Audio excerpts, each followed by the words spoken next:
Okay, so the pork scaloppini dish, that was a good one. It was the first week I was working in Boston.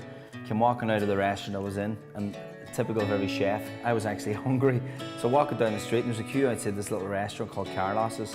I went in there, had to queue for 10 minutes, and eventually got a seat. I saw this veal dish with vinegar sauce and cider vinegar, and I thought, oh, that's intriguing. Hadn't had it before. So ate it, loved it, thought it was fabulous. So through the years I've kind of changed the meat. I've done it with veal, I've done it with chicken, and this one now with a pork tenderloin.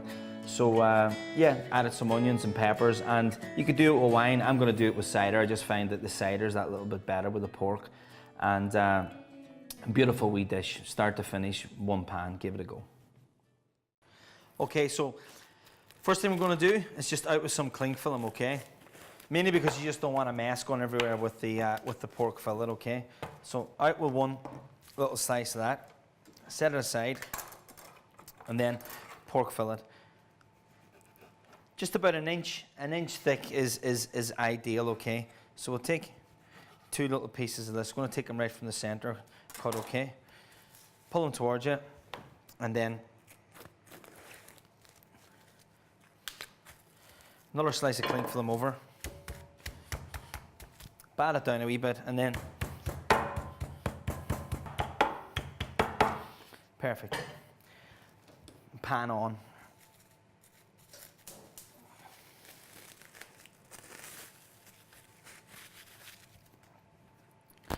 Lay them out flat and season. The key thing with seasoning is right at the beginning, you want to have the seasoning in there, okay? Once you get a seal on it and it's in a pan and it's got oil on it and you get that crisp crust on it, the salt I find just tends to sit on the meat, okay? So get the seasoning in right off the bat whenever it's raw, like so. Tiny little bit of oil onto a pan. Now I'm using a wok here with a large base, okay? Simply because as you see towards the end of the dish, there's going to be a lot of liquid in here. Once your pan has got a little bit of depth at all, it's fine. But if you have a wok, perfect, okay? So that's it. The meat then we'll just set aside, okay? Like this. I'm going to flick our board. And then take our peppers, okay? Just going to use about a quarter of each, red, green, yellow. So about two medallions or two little scaloppinis of pork per person is ideal, okay? Cut these up. Set them aside. Small white onion. Again, not too thin. Just a rustic chop on that. Okay. Now, I'll take our flour. Now the reason we put in the flour, okay, is number one, you're protecting the meat, okay? And second of all, because we're going to be adding some cider and vinegar and the sauce. We want the sauce to become a little bit thick, okay? And just by adding that tiny little bit of flour, it's going to glaze the sauce and just help us get that little bit of thickness, okay? So set that on and leave it. Okay, so once you got the meat a little bit golden, just going to turn it around and then straight in with our peppers. So it's only half cooked at this stage, okay? But then again, we don't want the meat to be completely overcooked by the time the vegetables are cooked. So, and then just with some cherry tomatoes on the vine, and then just a tiny little bit of seasoning, salt, sea salt, and some ground white pepper, okay? And then capers. Now the key thing for me with a lot of, I suppose, cooking is, you know, a lot of chefs like acidic flavors, you know, like brines and vinegars, lemon juice, lime juice, and I'm no different. I love that just slight bitter taste, okay, coming through in the dish. So we're going to use a little bit of that in with the capers, and about a teaspoon or 2 teaspoons of the juice as well, and then a few hundred mils of cider. You can use white wine, but I find cider is nice. It works really, really well with the pork as well, you know. So that's in. Once that's in, then the juice of about a half a lemon. So give it a wee squeeze and use one hand as a sieve, just like so, okay? So onto there. Take that away. same time. And you just want to let that boil away now and stew away just until the veg starts to soften, okay?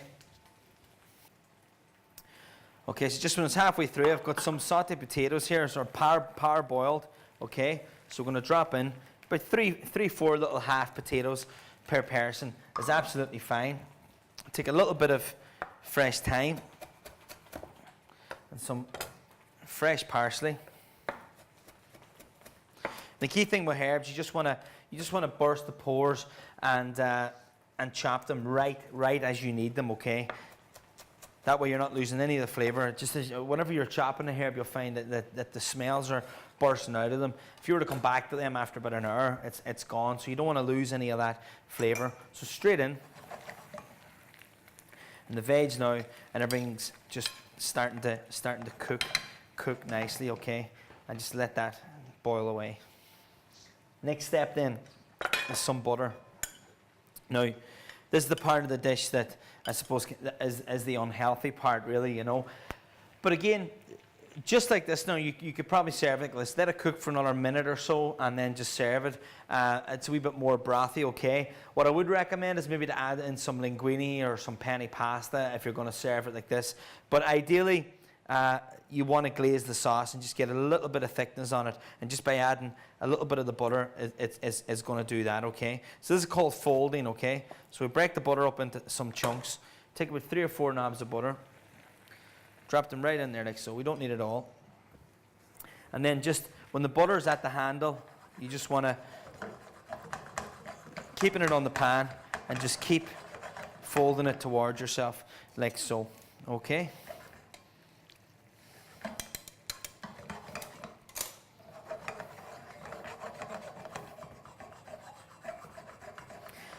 And you'll find the butter is just coming up to the base of the handle.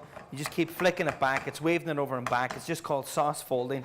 And that's just softening the bitterness of the vinegar. It's just glazing the sauce. And it just basically, that's what's finishing. So that with the flour that we initially put on the pork, and now adding the butter, it's almost like creating its own sort of little roux, okay? And that's that. And then we'll just serve. On like so.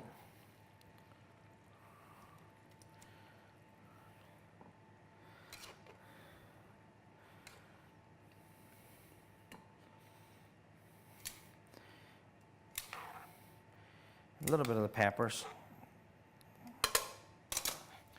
and then just a nice little